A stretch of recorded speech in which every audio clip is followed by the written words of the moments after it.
vi siger, det var jo kun en klynghus, der lå der, og omkring sig omkring en station, så omkring en kro i hvert fald. Nej, det var ikke nogen stor by. Det var kun i.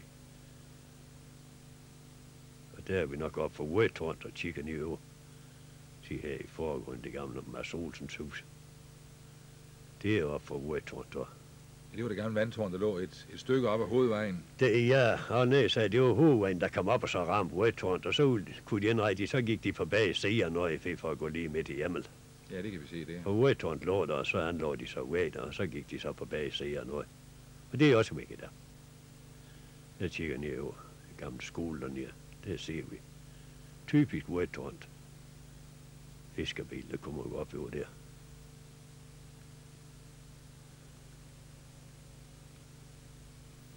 Det er vi der. Gammel bag dernede på runddelen. Det er nede, hvem det kalder det. Grønt plet i der nede ved bænken. Og et kig ned over Nørregade. Og der har vi journalist Vaslev, som jo nok var ophavsmand til, at vi fik der i film her. Han var en meget dynamisk skikkelse. Specielt virker han meget for det nordiske samarbejde. Nu er det svært at finde. Han var i dynamisk med. Arbejde meget inden for Røde Kors også. Og der har vi banken, det som i dag kaldes Jyske Bank, kom han ned i 1934. Derfor havde vi kun sparekasse hernede. Mikkelsgade, det var de første rækkehus, vi fik hernede. Det var i 1943. Og det er at kigge op ad Hjørringgade, som vi også har forandret sig betydeligt. Kommer politibetjent Carlsen, og han stopper korrekt. Det gør han i hvert fald, ja. Ja. Men også, at det er noget, man kan se, der forandrer sig. Og det mærke det. Han låste hans cykel i en AEG. Det ville jo også være utænkeligt der. Der er jo så kommet helt op ad Søndergade og kigger ned. Vi er sådan cirka lige ude for Kirkegade der og kigger ned over mod runddelen. Det er nær Fibiers vej til havnen.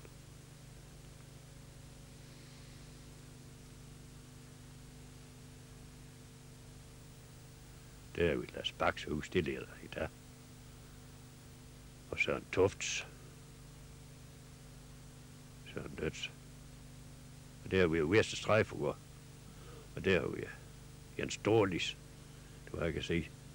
Og det var nogen i 70'erne, vi fik missionshus. For der var der ingen missionshus. Det første her, det kom i 1895, derhen på Mikkelsgade. Og vi er Hirsels Kirke, som var en meget smuk kirke, bygget i 1908. Ja, det var som den så ud inden ombygningen. Det var som den så ud inden ombygningen, ja. Men også en virkelig køn kirke, det tog sådan, det er en jo noget med ombygningen. Men det var jo for langt at gå til Horne i kirke. Det er 1908, vi begyndte ligesom at blive samfund her, så fik vi Hirsels Kirke op at stå. Det er en sådan det helt stor, vild udsmykning i dag. Det må man nok sige, hvis jeg prædikestolen der.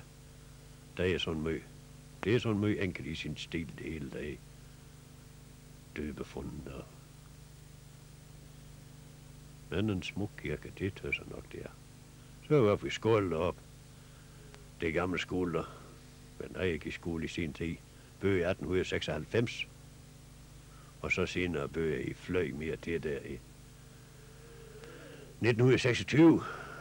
Det vi ser her, det er ud mod Søndergade, ikke? Det er ud mod Søndergade, ja. Første lærer Andresen der, som var første lærer der i Jærke, var masser af år. Bøn dem til andre sag med dem. Det er muligt, det er nogle af byens kendte borgere i dag. Der er nok nogen, der kan tjæse sig der. Det. Tegningen, det var jo hele tiden her, der. Og selv der, Andresens hoved. Fader, han var vældig dygtig til at tegne. Der var lærer Olsen, som senere blev indrigsminister. Det sagde anden lærer embeder her.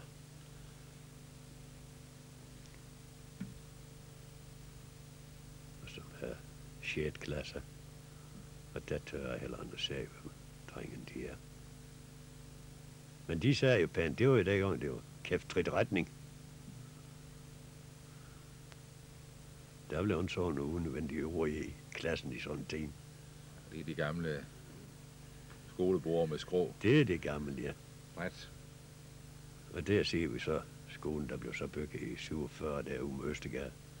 Der kigger vi op og ned, og vi var stadion, som blev anlagt der i 1935. Og for nej står hen mod kirken og stadion ligger der stadigvæk. Så er vi på gamle kontor, som det kan.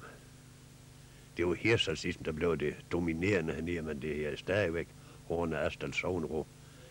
Men med i holdt sin sognerådsmøder på fattiggården og senere på højskolen, men ligesom der blev flertal hernede, så bygger man der gamle kontor. Der kan jeg også nok se. Pladsen, der var jo trang.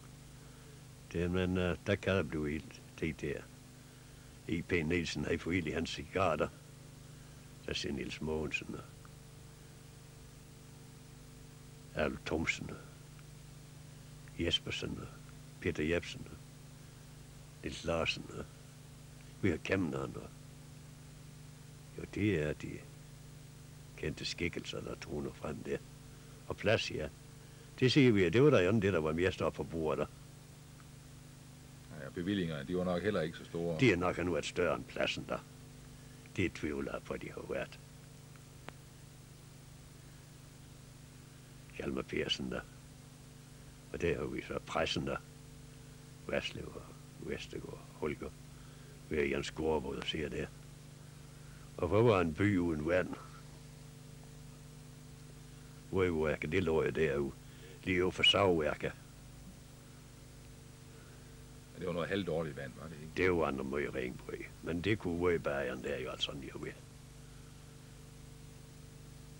Det var nu altså det. Det var først, da vi fik vøjværket deroppe. Det var en godt at vaske i, for eksempel. Det var han.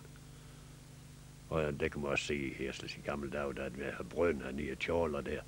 Der lå de rundt og solgte vøj, de kom med søger for i Allibehold og solgte vøj til vask. Fordi det var for ringe vask i. Det blev også for lidt, og så. Og der er vi mejerier, der lå dernede i Nørregade. Det blev bygget i 1935. Mejerist Mogensen, der virkede ind de lå der. Der er vi en markant skækkelse i byen, det gamle formag. Ved havnen i Emel, mange år, Hans Jensen. Men vi er også kommet ud og skal kigge lidt på de tyske bunkerser, som vi fik så rigeligt i sin tid. 9. batteri. Det er 9. batteri, ja, vi er kommet ud til der. Så har vi Expressen til Hjørring. Der har vi sneglepilen, der går mellem Ersels og Hjørring, ja. Og det var jo administrationsbygning. Der blev jo bygget som administrationsbygning der i 1919. Det der holdt ingeniørerne til, mens man byggede havnen. Og da det siger det største affære, ja. Der manglede man sådan en station, for det blev jo ingen succes med det i Østeruge. Det virkede bare i 3 år.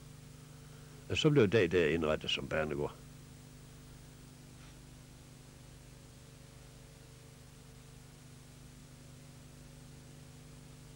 Og Kroger er vi jo nødt til at se det var i os, for det er jo det helt gamle Hirsel. Hvor gamle er vi end?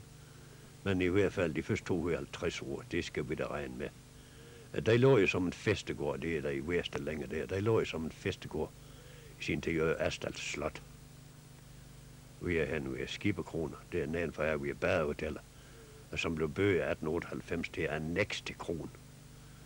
KFUM, vi fik det gamle avlshotel. Efter det var bygget op, det brændte jo i 1941. Vi er det første vandrehjem, vi fik hernede, det var en gammel tyske barak, der lå der søen for fyre og blev der om til vandrehjem. Og der er vi nede på Veststregen, lige vest for Målen. Der var jo en pragtfuld badestreg der i 30'erne og 40'erne. Ja, og den blev så ødelagt, da man byggede Vesthavn. Ja, der forsvandt der, så det var lige der, hvor man lå i Vesthavn. Der er så lidt der, de kalder Husmorstrand i Nordmanden. Det er jo som det var dengang. Det var jo nær, der lå der til. Men det har jeg også sin ulempe for. Om et år, når det blæser, så føs søen jo op i gaden. Vil man have med det gode, så måtte man tage det øvrige med. Og det var jo en stor tid, da vi efter krigen fik isat det store, moderne motorfærge i Jylland, som det stod. Ja, man bliver jo lidt skuffet, når man så ser den i dag. Ja, Det var sådan en gammel minesvipper eller sådan noget, der blev vist solgt at komme til at gå ned på Middelhavet. Men det var en stor begivenhed. Bare det med at komme i gang igen. Og det ser vi også, hvad det så har udviklet sig det siden. Det er nok på de første ture, der jeg kommer. Det var godt nok en bilfærd. Det var ingen jernbanefærd. Men en bilfærd, det var også nok så som så for. Og der var ikke noget færgeleje? Det var ingen færd. Det var simpelthen det, vi kaldte Norgeskajen, som var bøger som færgeleje. Eller også kan man sige til færgen, derfor kaldte det jo Norgeskajen. Og vi siger nu, at jeg skal til at låse biler der. Og det gik jo lidt primitivt til, når man så sammenligner med i dag, hvor man siger, at det er en bil, der suser ud bag den anden. Men med at starte igen, og det må man nok tage som det væsentligste, og det hele der. Nu skal der lige sådan et bræt til, og så skal bilerne 20 der. Derfor, der lut med hver bil i lag. Som jeg kan se, det er indvielsen der, som det så hører og bøger er. Sognerådsformet med blomster og smukke ord. Og når de 5-6 biler er låst, så er man faktisk klar til at sejle igen. Og man ser jo også, at det folk var ikke glade, at det var startet op igen. Men der er frisk vind, og med den båd der kan man nok få sig en ordentlig vippetur på vejen til Norge. Ja, de skal nok komme til at se bøvs på i øvrigt derfor. Det var jo ikke så stor af skiv. De var andre. Der er lidt drag og væsen, kan man nok sige. Men der siger man også, at det er specielle lys, som det er så berømt for heroppe. Det siger lige frem lyset, hvordan det spejler sig her. Det er det kunstneren, de sådan tragter efter heroppe. Men vi skal også have en tur ud på land. For det var ikke under os. Der har vi det gamle bækhus, som tyske Elsebøge i sin tid, vi siger der ved krydset.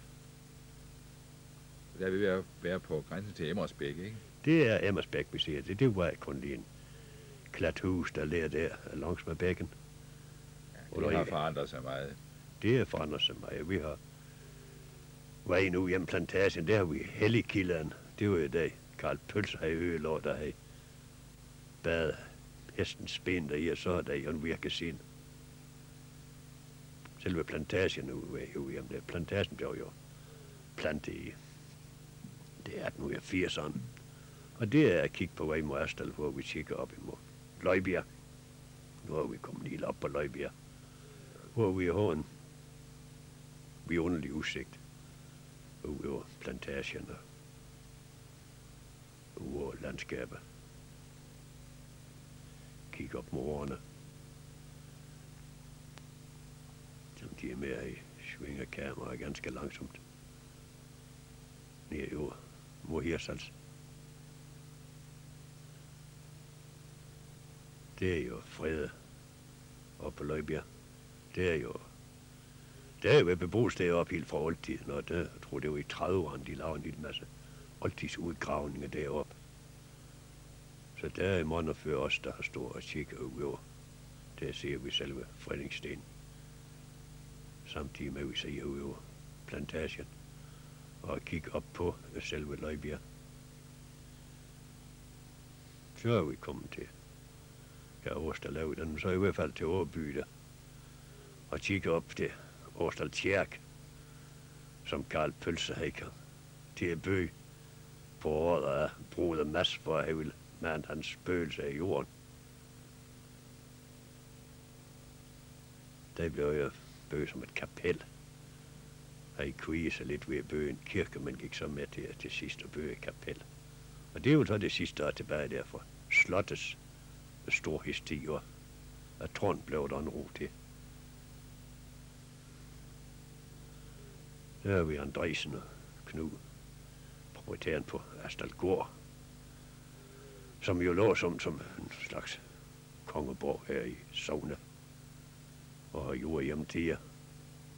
Jeg har let mig fortælle, at tilbage til omkring 1880'erne, der var det helt op mod 100 familier, der havde deres udkommer på Astalgård.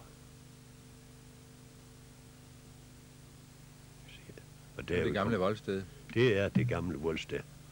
Og det var deroppe, slottet det lå. kravle op af vundsteder. Inde i vundgraven, der det var i det slotter, der lå med sin 2 tårne og 2 stokværker. Et brandtårn og et udsigttårn, og det ser vi op på møllen der og lågen der. Og så er jeg blevet frokost i for grisen. Der skal have i gang kogt kartofler. Det var Kogt på mejeriet? De blev gerne kogt på mejeriet, ja. De blev dumt i ugen, når man kom op med dem. Men grisen, de sætter vældig tilpas med.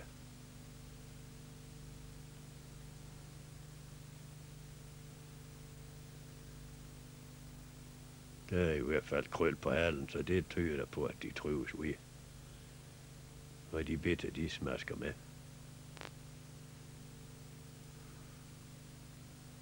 Og der er også tid til en dram, kan man se.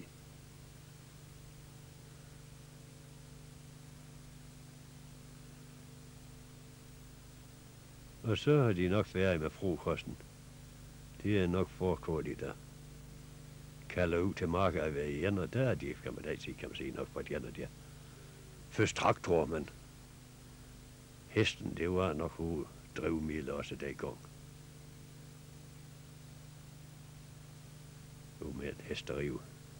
Men der var nu lidt mere idyllerisk ved landbrug, må man sige det, jo.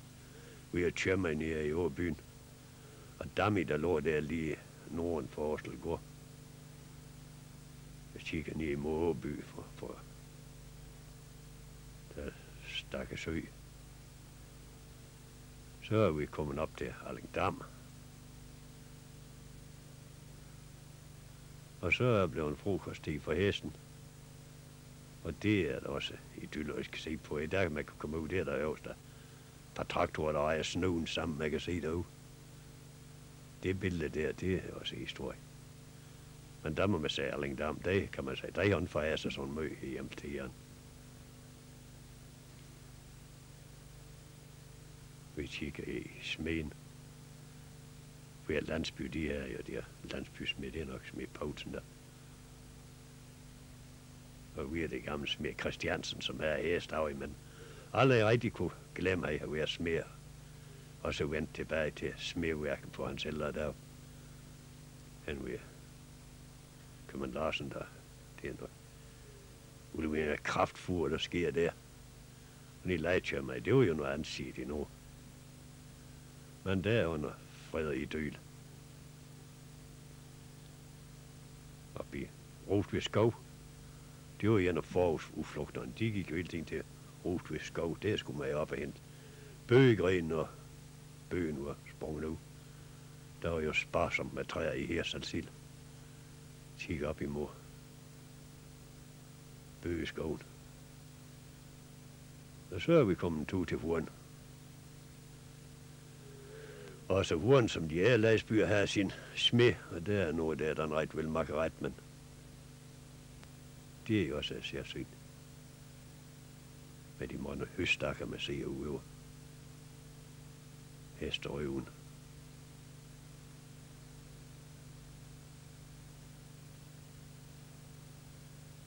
Men der dufter der virkelig af landbrug, når man kommer ud i høstens sted.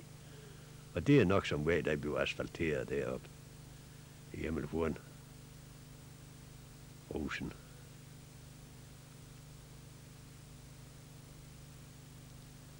Men også deroppe på billedet jo. For andre ser vi der i Horne Kirke. Bygget i 1200-tallet, det er jo en romansk kampestenskirke. Der er også kommet et tårn på i dag.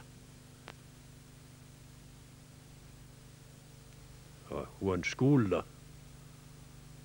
bøge omkring 1860 vel. Og vi siger det er helt gammel skole, der ligger der nok. Det er nok der ligger hen bagved det. Og det har vi. Jeg er Andersen, lærerinden, som kun var et par år en vikar. Og det siger vi de gamle børnesangleje, som stadigvæk brugt ud på i dag tid. Det samme brugt pigerne deroppe på højskolen, det siger man nok heller ikke så meget mere.